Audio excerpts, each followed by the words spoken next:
Hi friends. మొదటిసారి నా ఛానెల్‌ని visit చేసినట్టయితే, ఒకసారి నా ఛానెల్‌లో ఉన్న రివ్యూస్, మిగతా మూవీ డీటెయిల్స్ చూసి సబ్స్క్రైబ్ చేసుకోగలరు. అలాగనే సంక్రాంతి మూవీ కలెక్షన్స్ వీడియో ఈ ఎండ్ కార్డ్‌లో ఇస్తాను. దాన్నొకసారి చూడండి. అలాగనే మనం ఇప్పుడు 'రాకుమారస్' క్లోజింగ్ కలెక్షన్స్. ఏంటి థియేటర్‌లో ఆడుతుంది కదా! క్లోజింగ్ కలెక్షన్స్ అనుకుంటున్నారా?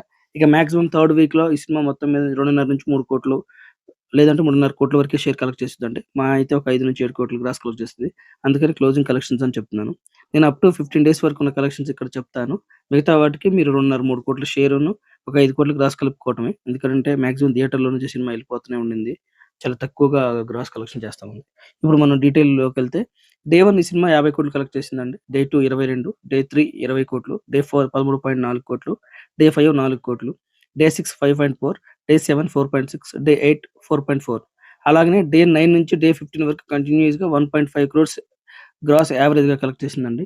మొత్తంగా ఈ సినిమా కలెక్ట్ చేసిన గ్రాస్ 138,00,00,000, షేర్ 81.5 కోట్లు సుమారు. సో, ఇంకా ఈ సినిమా బ్రేక్ ఇన్ అవ్వాలి అనంటే ఇంకొక 50,00,000 షేర్ కలెక్ట్ చేయాలి. సో, మూడో వారంలో 2.5 కోట్ల వరకు సుమారుగా షేర్ రావచ్చు కాబట్టి సినిమా క్లీన్ హిట్ నిలుస్తుందండి. కానీ ఈ సినిమాకి నైజాంలో 1,00,00,000, సీ-రేట్‌లో 2,00,00,000 వరకు లాస్ రావచ్చనుకుంటున్నారు. కానీ ఓవరాల్‌గా ఉత్తరాంధ్ర కలెక్షన్స్ కొంచెం డామినేట్ చేసాయి కాబట్టి ఏపీ, తెలంగాణ ఓవరాల్‌గా మొత్తం బ్రేక్ ఈవెన్ అయిపోయింది తెలుగు రాష్ట్రాలు.